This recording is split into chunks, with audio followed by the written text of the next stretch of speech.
Bom dia, boa tarde, boa noite, investidor. Sejam todos muito bem-vindos ao canal. Meu nome é Felipe Torres, sou consultor de investimentos CVM e hoje nós vamos analisar os principais pontos do mês de fevereiro do Juro 11.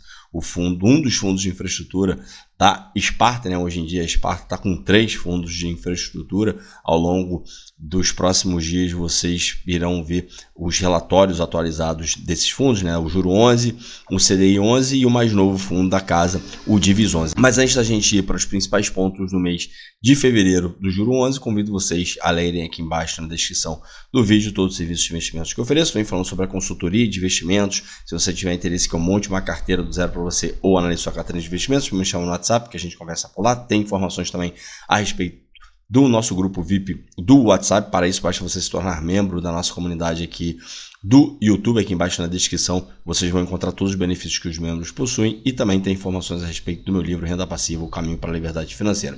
Se você tiver interesse, aqui embaixo na descrição você encontra mais detalhes. Se ficar com alguma dúvida, pode me chamar no WhatsApp ou então pelo direct message do Instagram. Feitos avisos, vamos lá para os principais pontos do mês de fevereiro do Juro 11.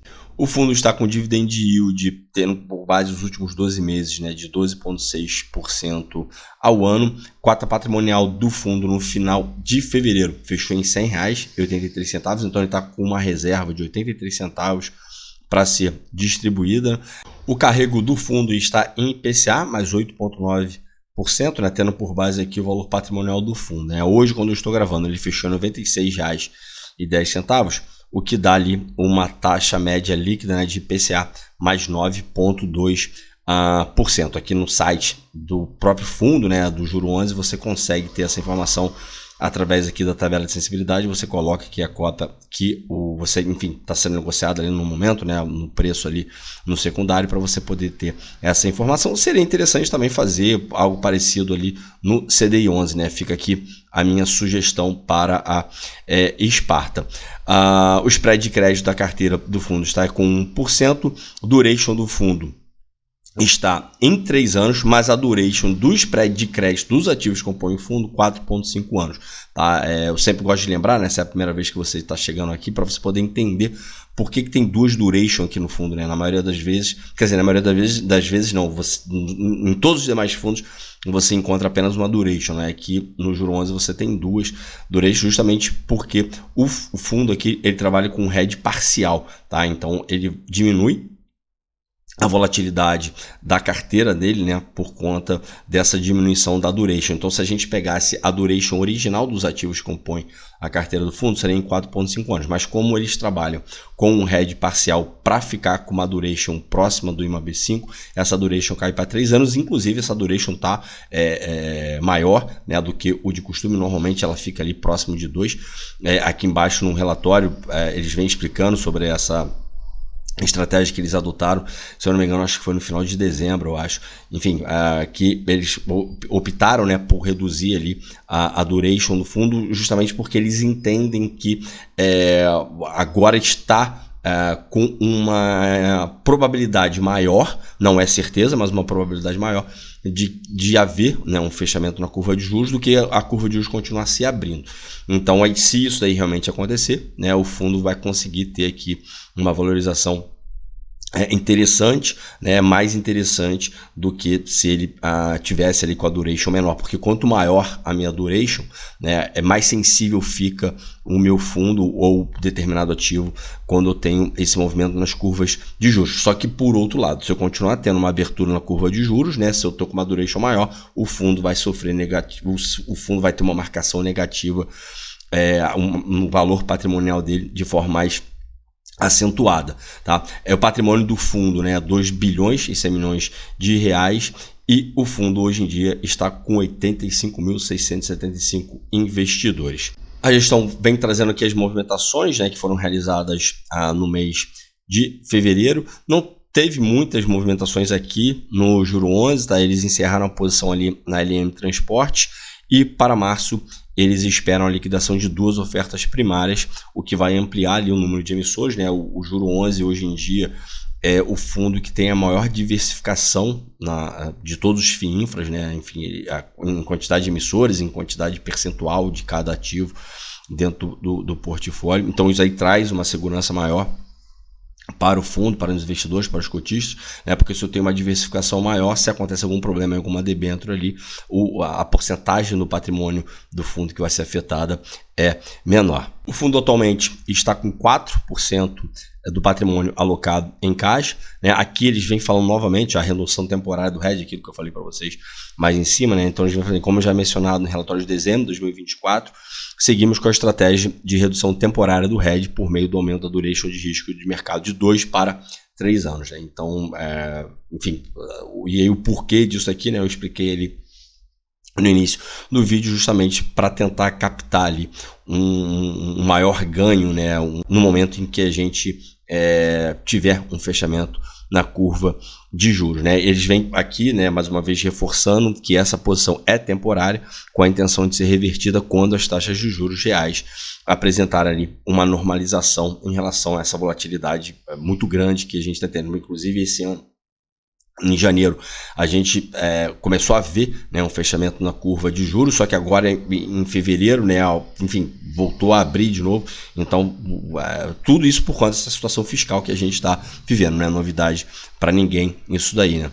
No final de fevereiro foi anunciado o rendimento de R$1 por cota, e aí eles vêm explicando aqui que eles não distribuíram, né, enfim, todo o valor que foi gerado no mês justamente para ter uma reserva, né, no fundo. Só que o que acontece é o seguinte: aqui, né, diferente do que ocorre com os fundos imobiliários, essa parte dessa reserva, né, que o fundo tem, e o CADIF deve ter sido no relatório de novembro ou dezembro, alguma coisa nesse... foi novembro ou dezembro. Ele trouxe um gráfico muito interessante justamente explicando isso daí nos fundos que são indexados ao IPCA. Né? Então, se eu tenho uma reserva no fundo, né, aqui no caso 83 centavos o juro 11 está com reserva, mas se eu começar a ter uma abertura forte na curva de juros, essa reserva ela vai reduzir, né? Não é que nem que pode, ela vai reduzir, e dependendo de como ficar essa situação aí, o fundo não vai distribuir ou vai distribuir menos do que ele costuma distribuir recentemente, que está na casa ali de R$1. Né? A gente viu no finalzinho do ano passado o fundo distribuindo, se eu não me engano, acho que foi 50 centavos, 75 centavos, né? Se eu não me engano. Justamente por conta dessa abertura forte na curva de juros que a gente teve. E aí o juro 11 como o CDI 11, e também temos outros fundos, né, que adotam a regra da marca d'água de não distribuir aqui, se o valor patrimonial do fundo está abaixo da marca d'água. E eu sempre gosto de chamar a atenção valor patrimonial, tá? Não cota de mercado, não no mercado secundário, mas o valor patrimonial do fundo não estiver abaixo da marca d'água, eles não realizam a distribuição, porque eles preferem realizar apenas a amortização de rendimento e não a amortização de principal. Então, de novo, se porventura o valor patrimonial do fundo voltar a ficar abaixo de R$100, o valor, né, que o fundo irá distribuir será afetado, e aí provavelmente vai ficar ali abaixo de R$1. Ele vem trazendo aqui que para o primeiro semestre, né, de 2025, a perspectiva é de continuar pagando R$1 por cota, claro, tudo dependendo de condições de mercado, né, condições fiscais, enfim, toda essa parte aí que a gente está vivendo. Nos últimos 12 meses, o dividend yield do fundo foi de 12,6%, e aí, somente para ter uma referência, né, nesse período ali, o IMAB5 rendeu 7,5% e o CDI teve um rendimento de 11,1%. Desde o início do fundo, que foi no dia 8 de dezembro de 2021, o fundo entregou um retorno total, já levando em consideração os rendimentos que foram distribuídos nesse período, de 56,08%, e o IMAB5 um retorno de 34,4%. Isso daí equivale a uma diferença de 16,17% quando comparado ao IMAB5. No mês de fevereiro, o fundo teve um rendimento de 1%, né? E aí aqui tem as componentes explicando o que foi responsável por cada atribuição aqui, né? Então, o IMAB5 ele contribuiu com 0,7%, e aí o IMAB5, né, as componentes aqui do IMAB5, o IPCA contribuiu com 0,7%, o carrego contribuiu com 0,6%, a marcação a mercado contribuiu com menos 0,6% por conta da abertura na curva de juros que a gente teve. Então acabou que o carrego do fundo foi anulado, né, pela marcação negativa que a gente teve no período, tá? E só lembrando, o carrego é aquele spread, né, que nós temos ali, por exemplo, IPCA mais 6, IPCA mais 7 ali nos títulos públicos federais, né? E 6 e 7 é o carrego. A gente vê que o IPCA veio bastante alto aqui, né? 0,7%. A contribuição do IPCA, melhor dizendo, aqui no período foi bastante alto, 0,7%. Já na parte de crédito, né, contribui com 0,6%, e aí o carrego de crédito 0,1%, que é o spread que as debêntures têm em cima da NTN-B, e a marcação de crédito, que é a parte, né, que, enfim, a Sparta, que faz muito bem, que é a gestão ativa do fundo, né, enfim, compra no momento oportuno, vende no momento oportuno, enfim, toda essa gestão ativa que gera alfa para o fundo contribui com 0,5%.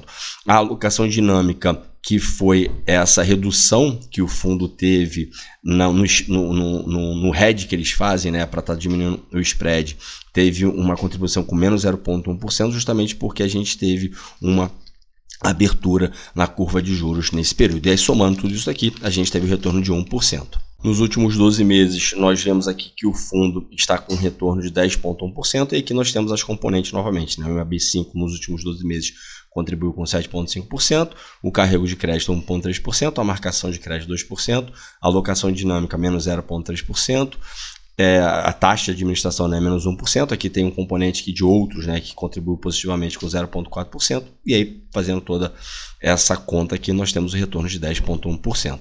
Aqui nós temos o portfólio do fundo, né, então no mês teve só a venda que a gente viu lá em cima. Atualmente o fundo está com 134 ativos na carteira. Como eu falei antes, é o ativo que tem a maior quantidade de ativos, né, a maior diversificação, a maior debênture é essa debênture aqui no setor de geração de energia da UTE, que representa ali 3% do patrimônio líquido do fundo, tem rating A e possui spread de crédito de 1,7%.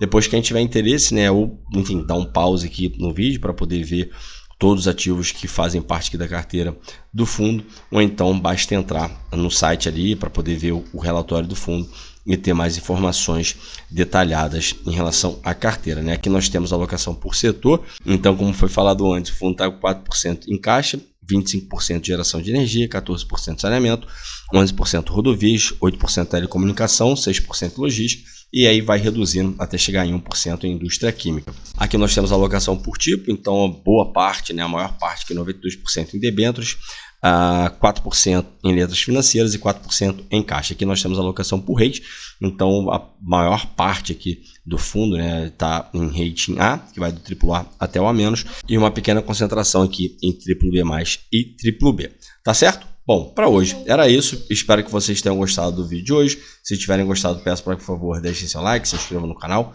Não deixem de ativar o sininho para que vocês recebam as notificações dos vídeos que são postados aqui diariamente. Se tiver alguma sugestão de ativo para ser analisado, então algum tema específico que gostaria de ver abordado aqui, pode deixar aqui embaixo nos comentários, porque certamente será atendido. Qualquer feedback que você tenha, elogio ou crítica, por favor, deixe aqui embaixo nos comentários, porque ajuda muito a melhorar a qualidade do canal. O meu muito obrigado a todos vocês que ficaram comigo até aqui. Desejo a todos bons investimentos e até a próxima.